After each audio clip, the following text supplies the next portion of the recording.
rabbi. Okay, we're up and running. Yes. That was the homework.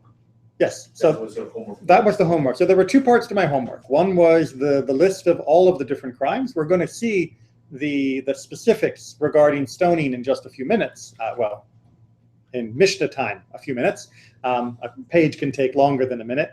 But I wanted you to have the whole chart. These are all the 36 categories that people are executed for under rabbinic law based on the Torah, and the different punishments that fit the different crimes.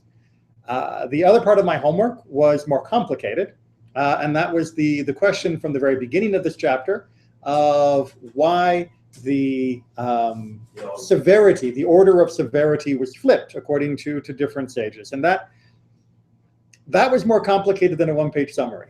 So basically the idea was trying to derive the severity based upon an analysis of the text in the Torah, of whether or not, in particular, one of the pivotal points of argument is the execution of the Kohen's daughter by burning, whether that was more severe than the usual form of execution for adultery, which is stoning. That is, are you being upgraded to a more severe form of punishment because you are the priest's daughter? Or is this not more severe than the stoning that would be done for normal adultery? And the rabbis go back and forth for a considerable length of time in the Gemara on this point. But the general consensus is, as we've described, that stoning is more severe than burning, even though they give a very good argument for both sides. So I wasn't going to go into all that detail. You're welcome to look it up in Sanhedrin. It's an interesting discussion. And what about decapitation? About decapitation? What about? Yeah, because there were 4 different kinds of... Right. And again, similar ideas that some crimes that seem like a upgraded version would receive strangulation. And so that's why they flipped strangulation with decapitation. But the general consensus was, even though you might think that this is being presented as an upgraded punishment, in fact, you shouldn't rank the severity on that. The severity is ranked according to the general reading of how the Torah seems to list the various crimes that are being committed. And there is practical importance in the sense that if someone has committed crimes that are punishable by different forms of capital punishment, then you need to know which is more severe and less severe, because you can't kill someone twice. So you want to make sure you give them the correct punishment. Again, reminder, when we were reading through before in the previous chapters, the execution with confession, with contrition, is part of atonement. And so if you do the wrong execution, then the person has not been able to be given the opportunity to fully atone for what they did. Or if it is a more severe form of execution, then you have aggrieved the person who is being killed that did not deserve that type of punishment. So it matters, according to the rabbis, what is what and how you do it, or else we wouldn't be having this class. They would have just said, take them out in the backfield and stick a knife in them and dump the body in a hole. That is not the way, as you hopefully have noticed, Judaism has treated capital punishment. It's severe, absolutely. It is not pleasant, no doubt, but within the framework of, if we're killing people, this is the way we're doing it, and this is the way we will maximize dignity and maximize justice, I think they did a pretty good job. Certainly better than most other countries in the ancient world, and really all the way up into the modern world. Capital punishment remains an extremely difficult punishment to pull off properly. If you really believe that the individual being executed deserves to be completely treated fairly and with dignity every step of the way, it's really hard to execute people. And if you believe that justice is a huge priority, that is to say that you have to be 100% certain beyond any possibility of doubt, let alone reasonable doubt, it's very, very hard to execute people, which is, I think, something that Judaism embraced, but also recognized the Torah says there is such a penalty, and therefore they kept it on the books, and then worked within what we were given. Question, yes. You say that stoning is worse than burning. Yes. So is worse having relationship with your daughter-in-law than relation with your daughter? No. So that's, again, going back to what the rabbis had to wrestle with, was that this is not necessarily a hierarchy of crimes. When the rabbis, in fact, I'll do a quick list on this to show how there's no one-to-one connection between the crime and the punishment, being that if you have this punishment, you are reaching this level of severe crime. Okay. It's not a scale that goes like this. It is, crime A gets, punishment B. But that, and let's see if I can finish the logic part. But crime C gets punishment D. But that doesn't mean A is greater than B. We cannot make that claim. Okay. Even if B is a greater punishment, right? Even if B is greater than D, you can't say that A is greater than B. Wait, sorry. No. There we go. That's why I'm not an accountant or proofreader. You can't say A is greater than C, even though you can say that B is greater than D. Okay. And the perfect proof text for this, when the sages are talking about the horrible conditions where you are being forced to commit transgressions, they say for every transgression, overall, we'll come to some exceptions another time, better to transgress than let yourself be killed. The classic example, the guy comes to you, puts a gun to your head, you're sitting in your house, he says, I want you to eat a ham sandwich or else I'm going to blow your brains out. And Jewish law says you eat the ham sandwich. With three exceptions. And what are the three exceptions? Idolatry, killing someone else, and having sex with an animal. Let's just call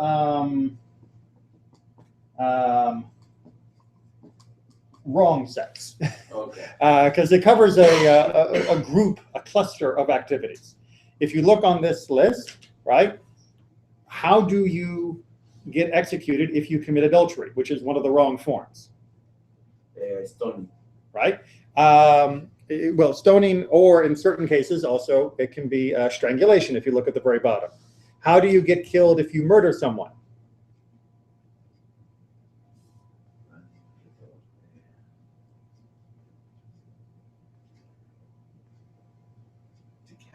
Decapitation, right? So murder and adultery can both be punished by decapitation or strangulation, and yet those are considered the two of the most severe crimes for which it's better to die than to transgress. Because when you kill someone, you lost your mind. Yeah, that's a good drash. And if you notice, idolatry is, well, it's going to be mixed up, but mostly with stoning, whereas enticing people to commit idolatry is down in the category of strangulation, decapitation. However, being a false prophet or prophesying in a false god is strangulation. So what the rabbis try to do in this whole section in Sanhedrin, when they talk about the severity, is try to break this link. Don't necessarily think that just because it's a worse punishment in the sense of more severe in the legal sense, that the crime was necessarily more severe, because these three are the absolute most severe crimes within the case that you should let your life be taken rather than commit, and yet they are scattered across the four categories of punishment. However, I have an issue here. Because in the categories of the punishment, you can see things that are in one category and also in another category. For example, everything that means in-law. For me, something that is related to the in-law, okay, sister-in-law, mother-in-law, right, must be the same category. Now, most of the in-law is burning, but you have one in-law that is stoning. So why the differentiation? Why, like, I don't see a clear a categorization, okay? Right. Depending, for example, okay, if it's something very close to you, that's the punishment. Mhm. If the relationship is a little More distant. that's burning. No, it's like going either way. The same happened with the problem with a bad son. And bad son has also the different categories. I think I saw it in not only one. I'm not so sure. As I could say, you can only kill him once. I know, but I don't see a clear cut. Okay, You're right. There isn't. Welcome to the Torah. Right. So, very important principle. If you could figure this all out without revelation, there would not be the need for the Torah. If we could have all sat down and said, let's think really, really hard, starting from basic logical proofs, like those geometry proofs they made you learn back in school, from those evil math teachers. Shame on them, right? That's just a joke. Inside joke. Yeah, exactly. So if you could figure out all of the laws of humanity, of the right way to live, the perfect way to live with regard to what God wants from all of us in creation, simply by working it out from logical deduction, that is to say, no outside information other than our pure ability to have reason, there would be no purpose to Torah. Instead, revelation fills in what humanity cannot generate on its own. And that means sometimes what it fills in is going to seem very counterintuitive. And it's going to seem very, dare I say, irrational.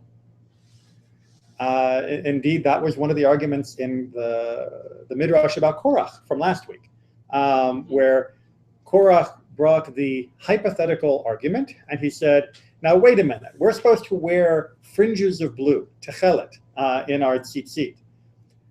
If I have an entire cloak made of techelet, not just a string, but the whole thing is made of techelet, do I still have to add a thread of blue at the corner? I mean, the whole thing's techelet. How much more techelet do I need?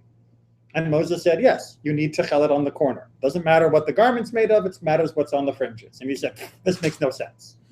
It's totally irrational. So he wanted to wear a techelet piece and then he wanted white fringes? Right. No, the fringes are supposed to be techelet. It's not, yeah. But what he wanted to do was prove that this made no sense. Right. What he wanted to do was be annoying.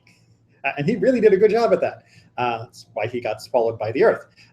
So there are many things, the separation, shatnez, of wool and linen combination. Why not? Why not? We are in Chukat this week, where we read about the para aduma, the red heifer. Do you think that section makes sense? Because the rabbis didn't. In the sense, not that they thought that it was silly, they thought this is not something that would ever have been rationally derived. So you go and you burn the ashes of an animal, and you take the ashes and you mix it in a certain way, and by using that, you can then purify someone else who would come into contact with the dead, but the person who prepared the ashes now becomes ritually impure. So it purifies him and it depurifies that, and it all came from burnt ashes. The rabbis say that even Solomon himself could not understand the laws of the red heifer as far as reason goes. So we shouldn't be surprised that reason hits, but we also don't stop. Even though we know that we'll never be able to have a full rational explanation for everything in every category, we bang away as much as we can, because if we can understand 70%, 80%, 90% with reason backing it up, it helps us understand how to apply it and live it better. But that last 10% we don't throw away just because it seems senseless. That's just God filling in the gaps for us, and we do the best we can. Make sense?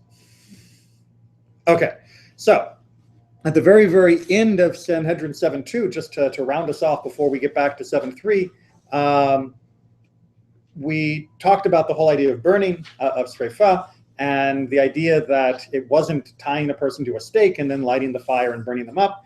But then Rabbi Elazar ben Zadok said, yeah, but I saw them do that.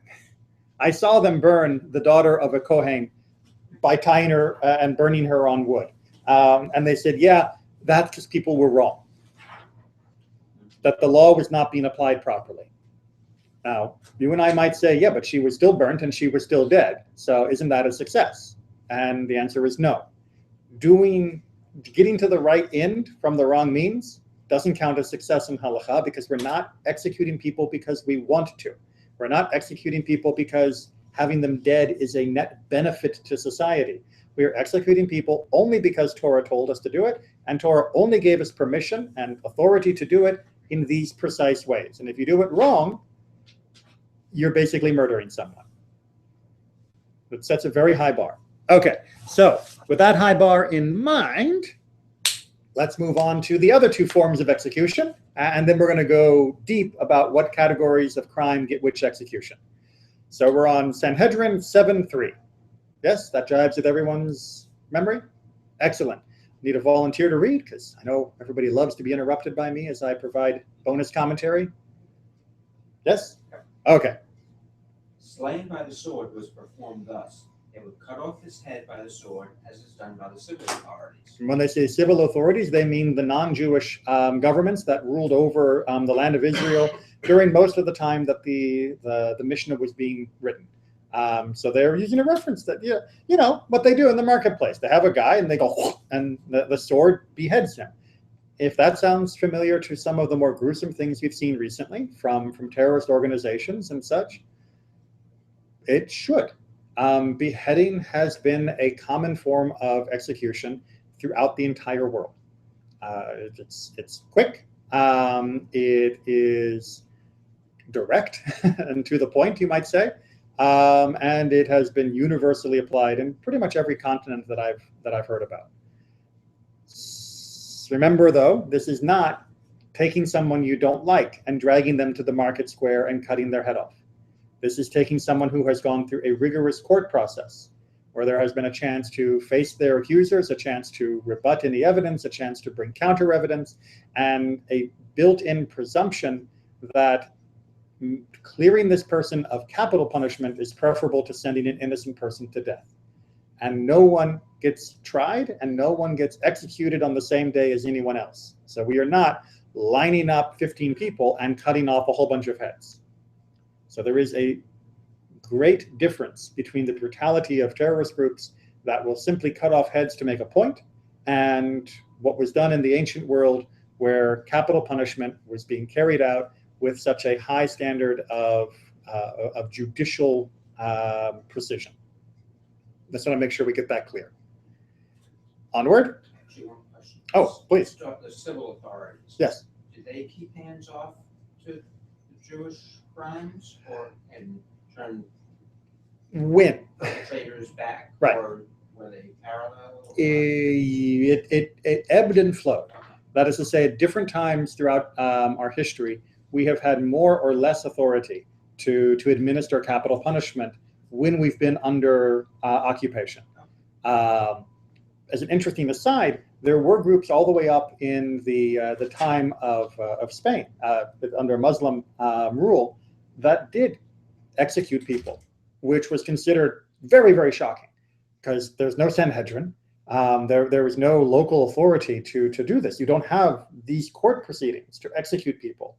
And there's a very famous discussion when a rabbi came to visit and saw they were executing people. I mean, what are you doing? We're not allowed to execute people. Since the Sanhedrin was destroyed, the temple was destroyed. We can't do this. And they said, the local authorities have told us to administer our own to our own people when they commit crimes against us. If we don't, then they will. And so although we do not feel, we feel like you, that we shouldn't be doing this, by at least following our rules with our people, we are able to save many more people from being killed at the hands of the rulers. And even though that means we execute some who are guilty to this degree of evidence, we are able to save many more who have been accused by others by running them through our system rather than handing them over to the civil administration. So there have been times when we've been forced to continue this form of capital punishment long after we should have stopped with the destruction of the formal court system of Israel. But for most of the last 2,000 years, we didn't even have the prerogative of administering this. Even when the Mishnah itself was being compiled, generally speaking, Jews did not have the authority to execute their own people. So in some sense, they were speaking hypothetically. In some sense. How much Sanhedrin influenced the judicial system today in Israel? For which? For capital and for everything. Because I know that there was only one person who was really correct. There's only one crime in Israel there's only yes. one crime in Israel that is punishable by capital punishment, which is involvement in the Yes. Holocaust. Exactly, genocide. Yes. If you There were was only involved one in, person. well, there was only one person who was ever caught and brought to trial in Israel Okay. to then receive that punishment. But the worst of the worst terrorists, the worst of the worst, people who might commit treason or murder, they are not executed in Israel. In fact, there's been a rather substantial debate in modern times, the last 5-10 years, about introducing capital punishment as a punishment for terrorism. That people who are terrorists that are caught, there are many people who are currently advocating that they should not sit in jail where they can then become bargaining chips for things where they will then be released and then commit crimes again and then maybe be caught again. But better if they are caught to be tried and after a proper trial to be killed. So that is a modern debate. So the lack of punishment, Capital punishment. capital Yeah. punishment. They're still punished. No, means capital punishment. Is that under the influence of Sanhedrin, or there's other reason? Yes. Because I want to know how much is the influence of Sanhedrin in the current judicial system. A lot and a little. So Sanhedrin as an influence thematically and morally on the Jewish people has been carried no matter where we've gone, even though we couldn't apply the laws. So Jews growing up in Eastern Europe, in the Middle East, and etc., they had the Jewish notion of what was justice, of what was proper and what wasn't. And when Israel was being founded, that was added as a cultural part to the mix. Jewish law is considered to be one of the resources for the courts when making decisions, but it is not binding law within Judaism. So if the court is confused about a new case where there is no law that is clearly established by the Knesset, by the secular legal legislature, they can turn to Jewish law, to Arabic law, to British law, to common law, the different forms of law that have influenced the modern state, and try to look for some precedent to answer how do we handle this new case for which there is no clear legal decision as precedent. But as far as Sanhedrin says we can't, therefore we don't, it doesn't work like that. The only place where Jewish law in some sense works according to Jewish law is in matters of personal status, which is a very sore subject in Israel. As you may have seen just today, as it penetrates into the American presidential discussion, the rabbi who converted Ivanka Trump has had another convert, not another, but there is another woman that he also did a conversion for who would like to marry an Israeli, and the local authorities have said, your conversion's not good enough, we don't recognize your Orthodox rabbi who did this, Rabbi Lipstein, and therefore you have to get reconverted by our auspices. And they are allowed to do that because the rabbinic courts in Israel are allowed to have the final say on who is Jewish, who is not Jewish, what is or isn't permitted under personal status issues, who's divorced, not divorced, those kinds of things. Which, as I said, is a matter of great contention in the modern Israel. Okay, so the general idea is slice, off with his head. However, Rabbi Yehuda says, this is a disgrace. Rather, his head was laid on a block and severed with an axe. And said to him, no death is more disgraceful than this. All right, so we're still arguing about what is more disgraceful. Remember, we argued about this when it came to death by stoning. Is it better to be naked and die faster, or is it better to be clothed and die with more dignity? And apparently there was also an emotional debate that being killed by having your head lopped off horizontally by the sword of state was more disgraceful, according to Rabbi Yehuda, than putting your head on the block and doing the old thing that we all know so well from those British movies of, chopping off the head, Henry VIII and whatnot. And then the argument went the other way, said, no, that was more disgraceful. Why? Which one is more than another? So what's more disgraceful? Hanging or firing squad? Huh? What is more disgraceful, hanging or firing squad? Hanging. Because? You suffer more time. You do, it's instant. It snaps your neck. You don't strangle, it snaps your neck. By the other hand, they shoot you very fast, several people, and that's it. Oh. And what happens if they don't hit a vital organ and you're sitting there bleeding? Not every gun has a bullet in it when they do firing squad. For the distance, if not, they need to practice more. Because we'd all be perfectly calm and have great aim when we're carrying out an execution of a condemned person. It's not like a regular target practice. My point is that we could still argue. And we do in this country argue about what is more or less dignified. Is gas chamber more or less dignified than the electric chair, right? Or is electric chair worse than a firing squad, right? Or is a firing squad worse than just having someone walk up, boom, and shoot you in the head? Why not just while the guy's asleep in his bed one night, boom, you kill him? You don't tell him when, no public thing, just, when it's time, they just kill him by surprise.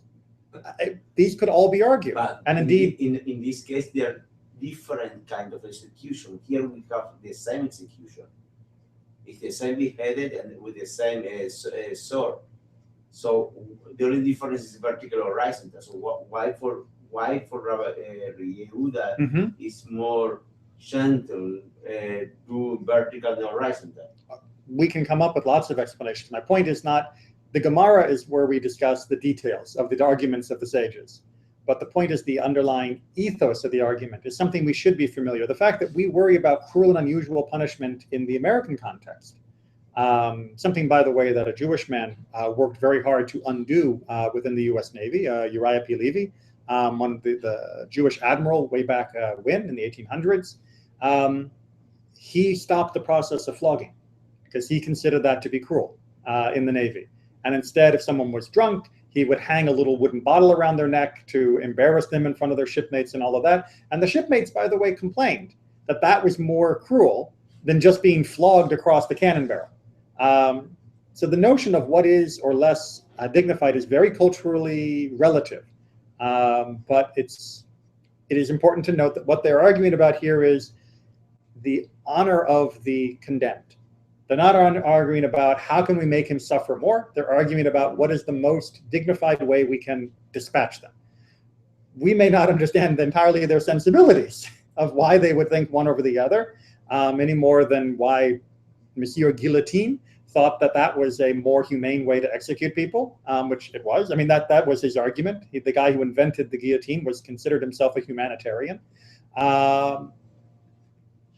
But the fact that they are trying to do good, that they are trying to be respectful to the condemned, is the important idea. I think it's hard to go and think like a few hundred years ago. Let alone 2,000 years ago. Yeah, 2,000 years ago. We don't have the same mind. Right. With education and everything. Exactly. I was watching a clip recently of news talk, TV news talk in many of the Arab nations. And some of the things they were saying to each other made our talk shows look very calm, first of all, when they were attacking each other. But the ubiquity with which they would threaten each other with a shoe makes no sense to me whatsoever. But I do know culturally, the shoe is a very offensive symbol within the Middle Eastern world. I'm sure we all remember the images of when Saddam Hussein was toppled, of people running up to the statue of Saddam Hussein and hitting it with their shoe. Makes no sense to me. Clearly made sense to them. Waving your shoe at me would not make me any angrier than waving your fist at me. But obviously for them, that would be considered much more offensive. You have the smell. So yes, your point is very well taken. The cultural distance, although we have preserved much of the morals and ethics, the cultural difference does make some of their distinctions hard for us to fully comprehend. Okay, onward. Strangulation was performed thus. The condemned man was loaded into dung up to his armpits. Then a hard cloth was placed within a soft one, wound round his neck, and the two ends pulled in opposite directions until he was dead. All right, so the hard cloth within the soft cloth, again, is to preserve the body, not make the body any more damage than necessary. So he's still being strangled. He's still crushing the windpipe, but it's doing it with less damage than if it were just a straight up hard rope. Still not pretty though. Okay. This reminds me like fire when they Yes. Yeah. Down the throat. But except that the strangling Mhm. just forced it off in the mouth. Correct. Then they drop the fire in there. Exactly. Which, by the way, the Gemara goes on to describe more as being like molten lead that they put down for the burning, not just Fire. not just fire, which inside the wetness would probably not burn so much, but that it would be a molten lead. Or it could have been, Greek fire, which was an ancient concoction akin to napalm, in the sense that it didn't go out. You could throw water on it, you could throw dirt on it, whatever, and it wouldn't be extinguished. One weapon that was lost for many, many hundreds and hundreds of years. Thank God. Horrible, horrible stuff. All right, 7-4. But following the stone, he who has sexual relations with his mother. Yeah, that's it's not just if you have sexual relations. It's each one of these is completing the sentence. Right. Yes. With his mother, with his father's wife, with his daughter-in-law, with a male, with a beast, a woman who commits bestiality with a beast, a blasphemer. Why do you only be masculine? Why there is no female? Well, everything is masculine. Is a masculine gender. Well, what happens if a female does all this kind of stuff, like in the opposite? Right. So there's a couple issues here that are happening that require a distinction. And let's see. Time for another chart. And this is going to be something that's, well, we'll see how controversial it is.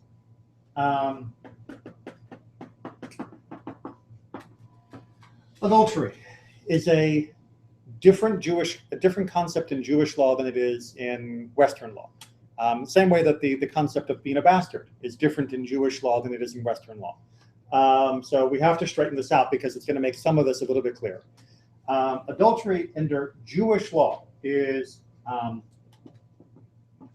married woman plus man, not her husband, being that. Whether he's married or not. Exactly right.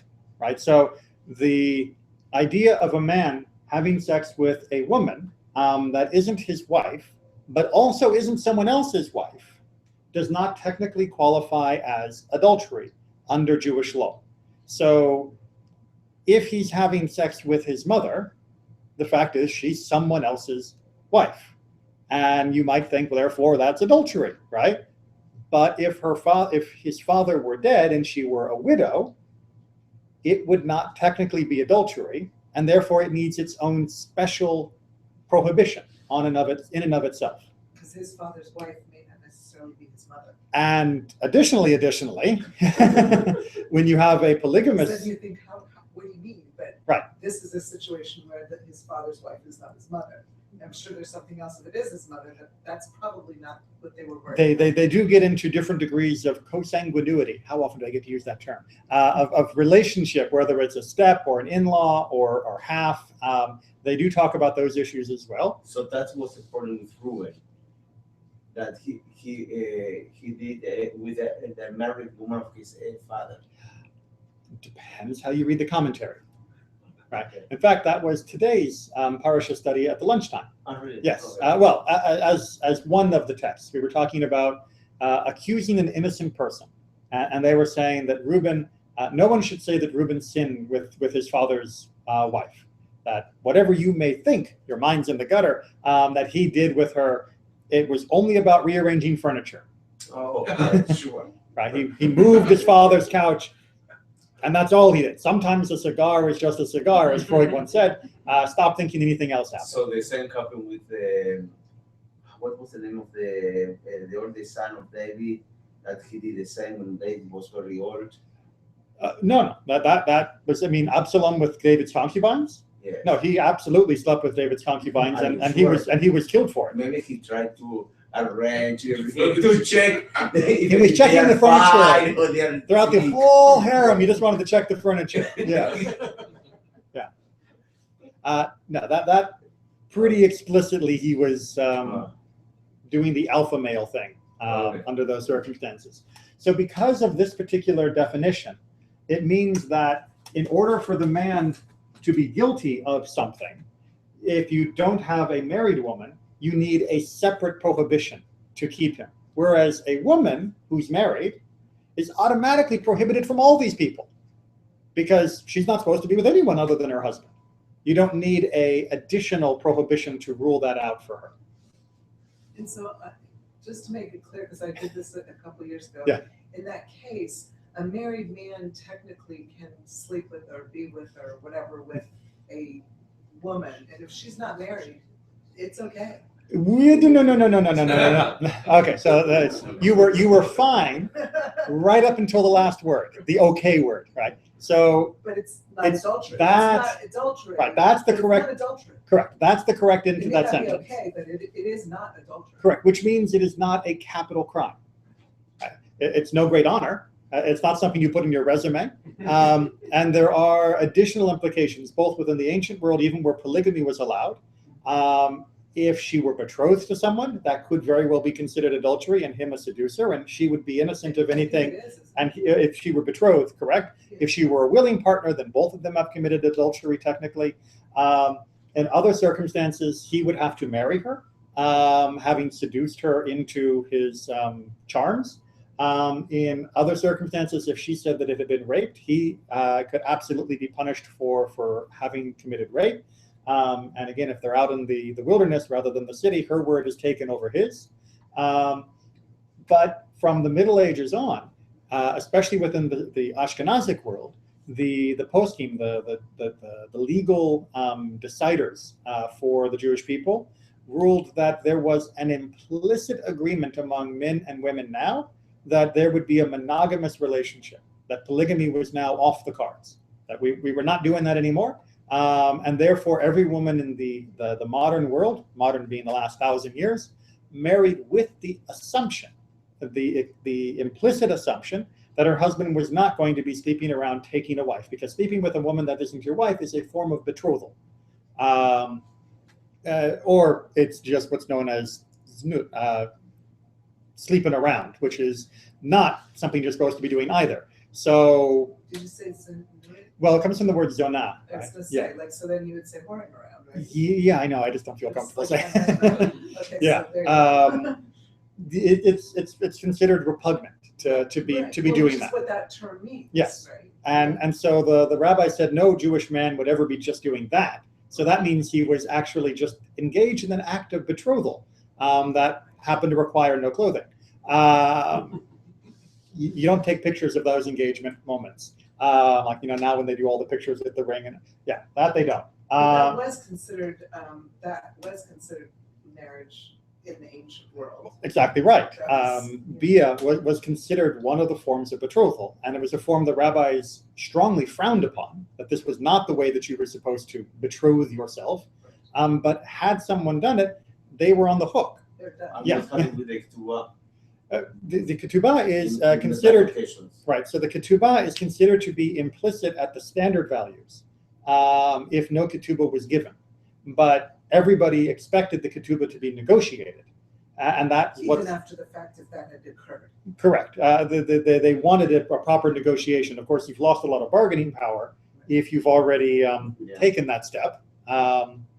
It's really veering off in another direction. But this is all tractate Sota. Sota talks about that. Ketubot talks about that issue in much more detail. And where was I going with this? So the issue of why we get so many masculine, specific masculine, comes down to the basic nature of the imbalance of the legal status of men and women within the sexual realm. That once a woman is married, any willful engagement with somebody other than her husband is automatically adultery, done. Whereas with the man, it's not automatically adultery unless she's married to someone else. It can still be wrong, however, if it falls under one of these other categories. And that's why the list of categories are needed.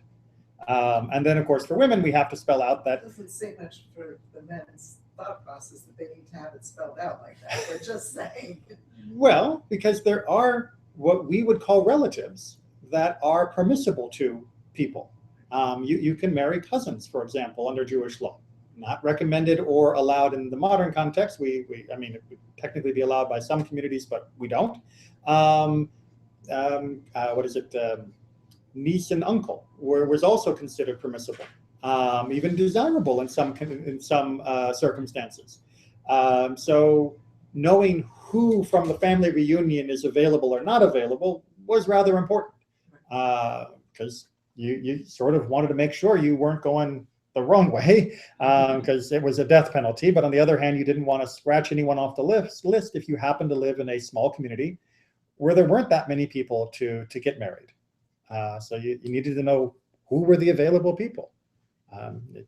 Before J-Date, you can't imagine how hard it was to try and find eligible bachelors and bachelorettes if you're living in a shtetl in the middle of Poland. Not only this, if you go to several countries in South America, yeah, with a very small Jewish community, it's very stressful for the people because they want to marry an Jewish girl or boy, and they don't have. It's a very small community. You don't have. They start doing cruise around the Caribbean with Jewish from boys and girls from the whole Latin America, but still, it's very difficult. They come to study to the United States, go to Israel, or Israel, but sometimes you just think they finish converting there and they go into Judaism because they couldn't find anyone else. I mean, if you think in some communities, having 5,000 Jewish people is a big community. Nowadays in America, 5,000 is a small town for Jewish life. Mm-hmm. There are many parts of the world, 5,000 is a good number. There are many parts, I'm trying to remember some of the examples, like in Germany, like 5,000 would be like 10% of the German Jewish population. That's a good sized community. But once you start taking out the people who are too old and the people who are too young and the people who are already married, you've got 3 people left to pick from. That's challenging. And if one of them is your cousin, you want to know whether or not you're allowed. Because as you said, otherwise it means having to travel or move yourself to another location. Or find someone who is interested also in becoming Jewish and then bringing them into the community. So it's complicated.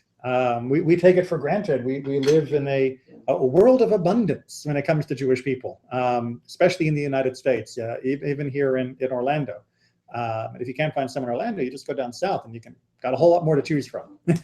Okay, let's see if we can get a little bit more done since we're only about 1 semicolon into the first part of this. Start with 7. Yeah, we got 6. By the way, point out the woman who is single and is having relations with something that isn't human also has to be spelled out, right? Because that's or even a married woman who has relations with some non-human male has to be spelled out as also prohibited because it's not technically falling under this adulterous category because it's not a man other than her husband. Spill over means stone. Stone. That number 6? No, what do you say? That spill over or what? The spelled out. Spelled out. You have to spell out. You have to say it explicitly. I know. All of us, we might think, of course, having sex with an animal is wrong. Be specific about it. But you have to be specific. Be specific means that she will be stoned.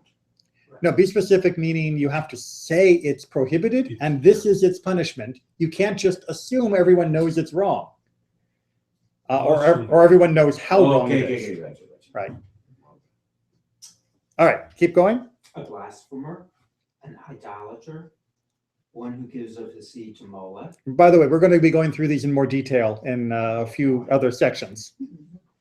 a necromancer or a wizard, one who desecrates the Sabbath, he who curses his father or mother, he who commits adultery with a betrothed woman, one who incites individuals to idolatry, one who seduces a whole town to idolatry, a sorcerer, and a wayward and rebellious son.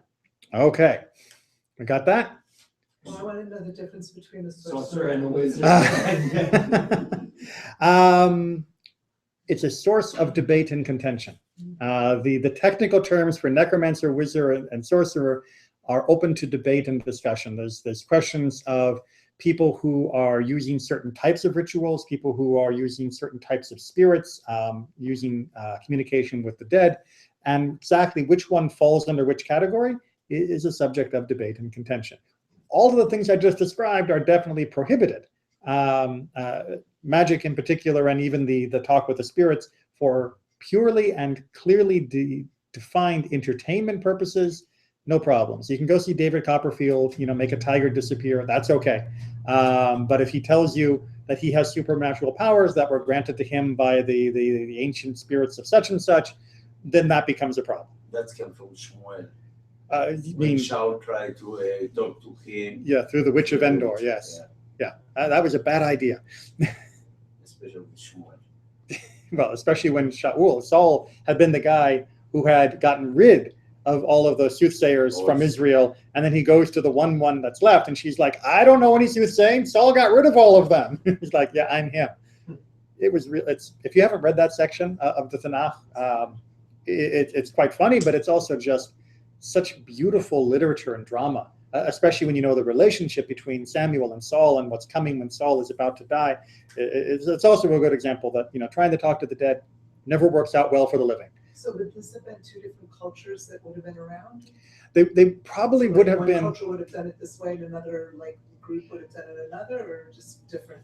It's probably like the difference between being a bricklayer and a stonemason. That is to say that they were technical skills that were meant to convey supernatural powers by the tricks of their trade. And you could build your house out of stone or you could build your house out of brick. But in this case, both of them are prohibited. Exactly which was doing what and which tricks of the trade were being used by which, I don't know, speaking of cultural distance, if we'll ever exactly know how it was being practiced in their world. But I think most of us are not looking for this at the moment, so we're probably okay, I hope. And if anyone is dabbling in this, we can talk after to make sure you get on back on the straight and narrow. All right, so all of those, boom, we're talking about the stoning. Keep going, part 2. He who has sexual relations with his mother incurs a penalty in respect of her, both as his mother and as his father's wife. What happens if the father already is, the mother is a widow? It will be fine. If the mother is a widow. If the father died. Right. So that's actually going to be partly that's partly the question here, is that let me back up. If he has sex with his mother and there is no father, then she's not married and he's punished because it's his mother. But if he has sex with his mother and she's still married, which takes priority, right? What sin has he committed? Has he committed Has he committed sex with his mom, or has he committed sex with his father's wife? No, but there's different also, because also the mom, it's not the mom that the one is punished because adultery. Well, she gets her own punishment, yeah, but her punishment is just adultery. Okay. But his punishment, what happens to him, right? Does he get double punished? He can't kill him twice. No. But is his guilt a double? Did he commit 2 crimes at once? Or did he commit only 1 crime at once? Mm-hmm. And the sages as a whole say he committed 2 crimes at once, right? You only kill him once, but the guilt on his soul is for 2. And they both have the same punishment? Yes, that's where the furry 1 and 2, right? With your mother and with your father's wife. Both are stoned. Yeah, both are stoned. Okay. Rabbi Yehuda says he is liable in respect of her as his mother only. Right. So Rabbi Yehuda tries to say, no, it's just a question of the mothership. The mothership. Sorry, the mothership. Yes, her motherhood. Thank you. No, there's no practical difference. The punishment is the same regardless. He doesn't get punished twice. He is no difference in punishment. But again, as far as the spirit goes, as far as the neshama goes, having done two things is worse than having done one thing. And that is what they're really arguing about here. No practical effect, but a spiritual one. All right, onward. I'm determined we're going to finish this Not before. the kind of spirit from the sorcerer. Not that kind of spirit. No, the soulful spirit. He who has sexual relations with his father's wife incurs a penalty in respect of her both as his father's wife and as a married woman, both during his father's lifetime and after his death, whether she was widowed from betrothal or from marriage. Okay, so again, they're asking more about the other way. What if it's not his mother, but it is just his father's wife?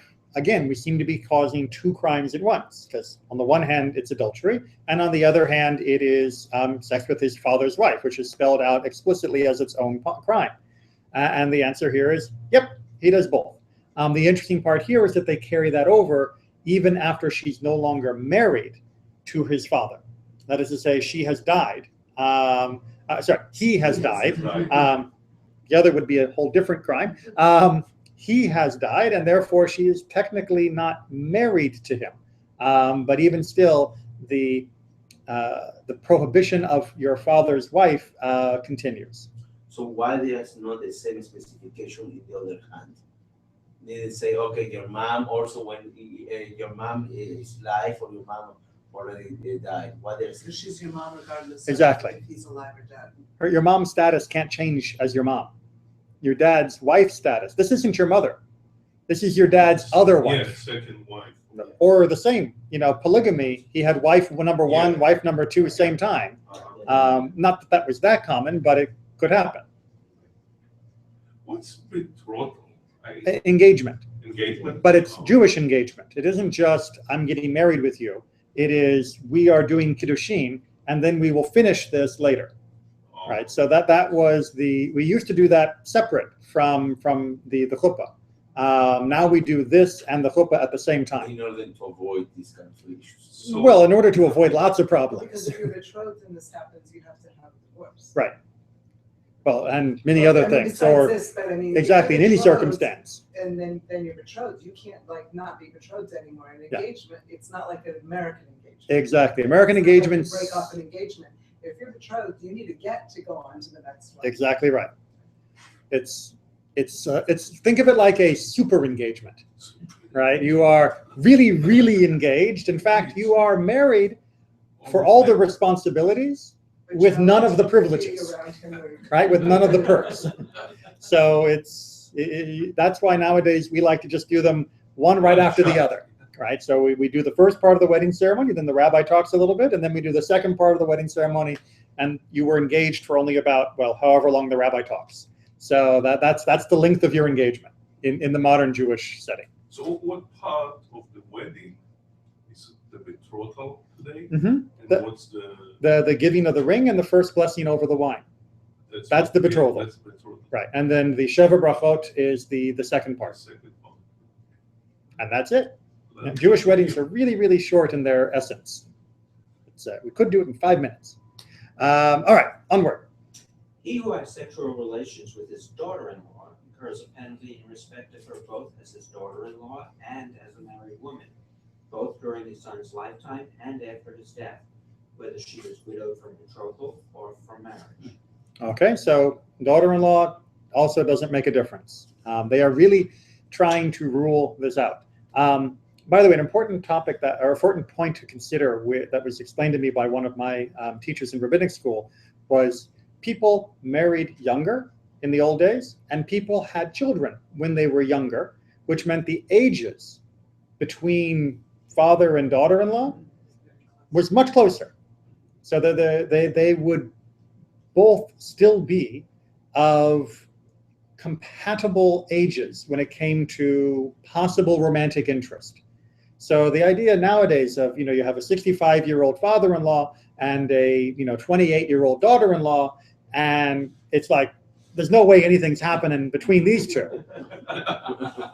But if you have a 17-year-old daughter-in-law and a 35-year-old father-in-law, even though that's still a little creepy on the modern standards, that's definitely, especially once they reach the age of what we consider consent, that's not an insurmountable gap. A 20-year difference, a 15-year difference, that's not so big. And so that comes to mind, but this like comes to mind like I just think of modern things and I think Woody Allen. You know what I mean? yes, Kind of creepy and all that. well, and we've definitely widened the gap or narrowed the gap that we feel comfortable with. Widen. We've made it so that we're more uncomfortable with people getting together if they're from the same household-ish range. So that's definitely true. But because they were automatically put into a narrower age band and they lived in the same house, it would be very possible for feelings to emerge. And so these prohibitions were extremely important. You're alone in the house with your daughter-in-law and you're both within 15, 17 years of each other.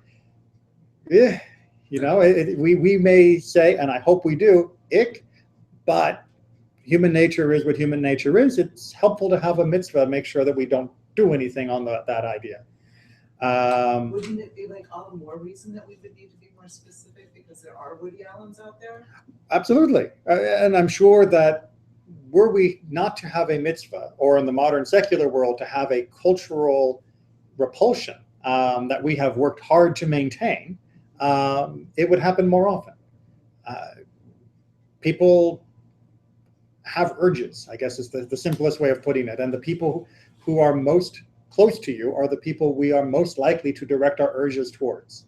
The sages say the heart lusts after what the eye sees.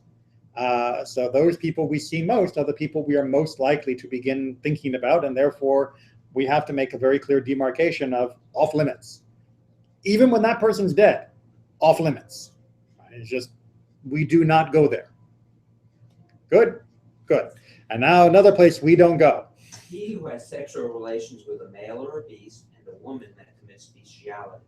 If the man has sinned, how has the animal sinned? All right, because the animal as well is also executed. I love that expression. I disagree. I think that because hold on, wait, hold on.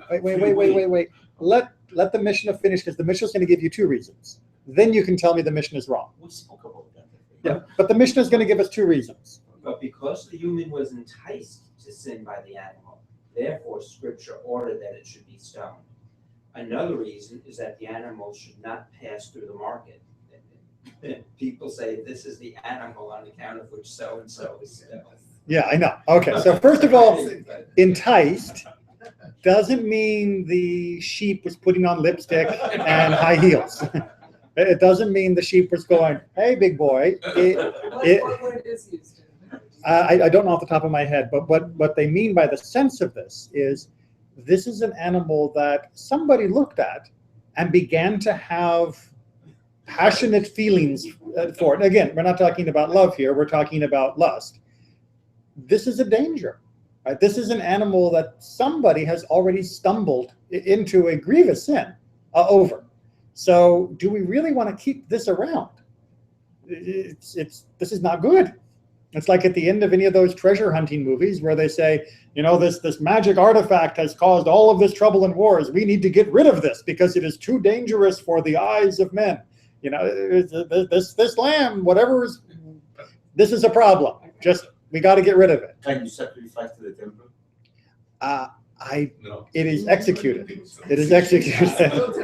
Yeah, it's not sacrifice in every possible way. And then the second is a very, I think hopefully as those of us who have been living with talk shows and Jerry Springer and all of that, and seeing how we gossip, can you imagine the constant reminder within the community? Every time the guy comes through town with his whatever, everyone says, oh, that's the one that so-and-so was. We laugh, but I mean, that kind of thing would be horrible to continue to perpetuate within a community. So we can feel sorry for the poor animal that it is being killed through no fault of its own, because obviously it did not consent to what was done to it and with it. But on the other hand, Judaism does not recognize that animals always have the right to live just on their own. Right? Not only are we allowed to eat them, but provided we are not causing them undue suffering and harm, we are allowed to use them for other purposes, for their hides and other things. So You're not eating. You cannot eat that. no. It's executed, and that is not shrita. That is not a proper slaughter. If you stone the animal, you then can't eat it. It's treif by every definition. Yeah. All right, happy topic to finish on. What is the reason theologically that you cannot put a sacrifice to God? Because in some way you can close all this uncomfortable situation, sacrificing the animal to God. Say, you know what, that's okay. God created everyone. We stone the men, okay, or the female. Let's just sacrifice, and so He will have also the animal. Why not? Because the Torah said no. I mean, the short answer. The Torah says the animal is killed. No, the Torah says clearly the animal is also executed. The Torah says the animal is executed. And executed definitely does not mean on the altar, any more than it means in the kitchen. There's two answers at the bottom here, since it caused. Right. I mean, those are the two opinions of why. We know from the Torah. Right. Exactly. Well, we know from the Torah that the animal is executed. The Mishnah provides us, because it is also confused. Right. The Mishnah also asks this question. Right. So your question is perfectly valid within the Mishnah, which is why? What did the animal do? The human being did something, not the animal. The animal was an object. And number two is really strange, though. The idea that this animal would go through the marketplace? Well, yeah. Because people would never gossip. No, because people would be, but for that to be the reason that the animal should be killed is just beyond me. The first one makes more sense to me. You don't want to bring back bad memories. I mean, to me, I'm just thinking, okay, so you do something to a person, and so now because that person has had something done to them, now you're going to kill that person. But in this case, it's an animal, and again, animals are considered more disposable under Jewish life than a human being. Right. But think of it as a question: if somebody was killed in a house, right, would you want to live in that house? Right. If you lost a family member in that house, would you want to go back? That's something that nowadays we've all really become distant from. So I think that's really what they're trying to use an explanation. Again, they're not arguing with the conclusion, because there's no debate to the conclusion. The conclusion is in the Torah. The animal is executed. But they do want to come to grips with why the Torah might have told us this is what we need to do. And again, like so many other things, when they tell us this, they're not just telling us how to understand this, they're also telling us about how we should understand things around us. When we look at other people and what they've done, do we gossip too much about it? Is this the point of that we would have titillation and Twitter about or tweet about in the modern world? And therefore, is this the kind of thing we should refrain from doing? Not just the thing, right, but I mean, refrain from gossiping about other people, about pointing and staring at people, even if it's not this level of crime, for other things. And so too. I was like making that analogy. It's like, okay, well, here they're saying kill the beast, but what if the crime was committed against a woman? Right. Then the Torah says very clearly. Say something as she walks by in the marketplace. Right. Well, the Torah very clearly, and it's a good point to end on, because it's a more positive statement than this, that a woman who is raped by a man, they don't do anything to her. You can't say she enticed him, and therefore she should be punished as well. Instead, you say, no, he was wrong for what he did. So there is a very stark distinction between how we treat people and how we treat animals within Jewish life. In swing, with a lady that was raped. Right. Affect her at the time of the swing? Not exactly. I mean, there are certain repercussions with regards if she were a Kohen, it becomes very problematic. I mean, if she were going to be married to a Kohen, it becomes very problematic. It can mess up the relationship, but she does not get punished for her involvement, in quotes, with the sexual act. But in some way, there can be, especially with the Kohanim, there are laws that are different for the Kohanim that can create all sorts of complications and problems. Absolutely. But it is not punishment for a crime. It is simply a negative consequence.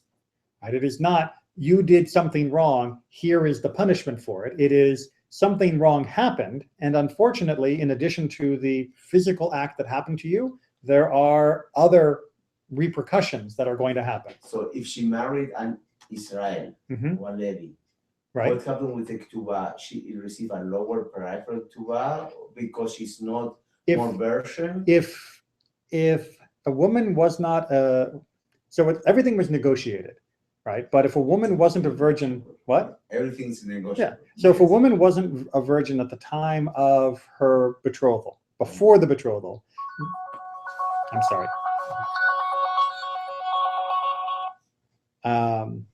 If she wasn't a virgin before the betrothal, then when they went to negotiate the ketubah, yes, on average, the ketubah would be negotiated for a much lower price. If she were a virgin at the time of the ketubah and the ketubah was set at a certain price, if someone else raped her and took away her virginity before her husband, her ketubah is not diminished. The other guy is in real trouble, and there are all sorts of punishments for him. But there's a lot of shame involved with the man as well. So then we get into the cultural implications, right? So there's legal implications of who loses what money, who loses what freedom, and things like that. And then there's what do the neighbors say? And unfortunately, although the rabbis were very clear what the neighbors shouldn't be saying, we know that people will shame. But the rabbis building off the Torah are very explicit that a woman who is raped is not held accountable for what was done to her. And even though there may be some repercussions within the community, it's not her fault. And she shouldn't be held liable for anything, and people should not think less of her for what happened.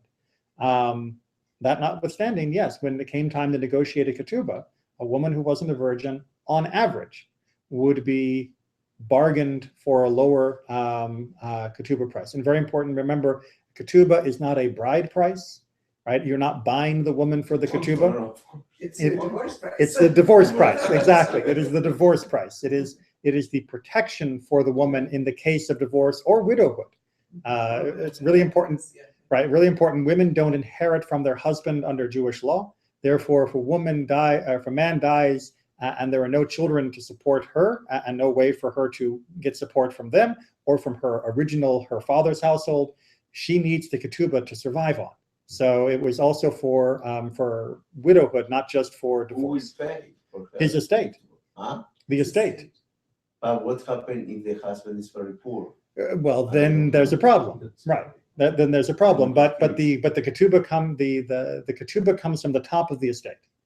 Right? She's the first of the creditors. She's not the bottom. Mm-hmm. So if other people come and say he owes me money, he owes me money, he owes me money, she's first in line. She's first. And you're right. If there's not any money or not enough money, she gets what there is. And then we hope that the society will take care of her and the children as well. And still she's first, or if she has only girls and no. Yes. Yeah. The ketubah is with her, not with the. No, meaning because who inherited everything is the males. You mean the heirs? Unless there are no boys, in which case it goes to the girls. But the girls also can receive. But the girls can inherit if there are no male heirs. That's what the daughters of Shlochachad are coming up, what we talk about at the end of Book of Bamidbar. In this case, the ketubah, she need to use the ketubah also if the daughters can inherit everything. Mm-hmm. She still gets her widowhood. Still, no matter what. Right. But that's the whole point, is that otherwise she would be left at the mercy of the children, and they may not be hers. They might be from another wife. Okay. Gotcha. And even if they are hers, they may not be able to support her. Rabbi, yeah, I think the Torah also distinguishes in case of a rape, mm-hmm. the location of the rape. Right. If it's in the field, yes, she couldn't correct cry or yell or her scream. Her cries would not have brought help. Yeah. Right. Yeah. And the implicit assumption is that in a situation where if she had cried out, help would have been available, then yes, the assumption is that she was a willing participant. Yeah. But the rabbis make many extenuating circumstances to that. They don't just say, oh, if it's in the city, then she automatically went along with it. They do refine our understanding of that. It's not just about the GPS. Yeah, because if someone put a knife Yeah. here, okay, if you make a noise, I kill you. Yes, okay. She didn't yell, but she wasn't participate actively. I think it says something about Yeah. she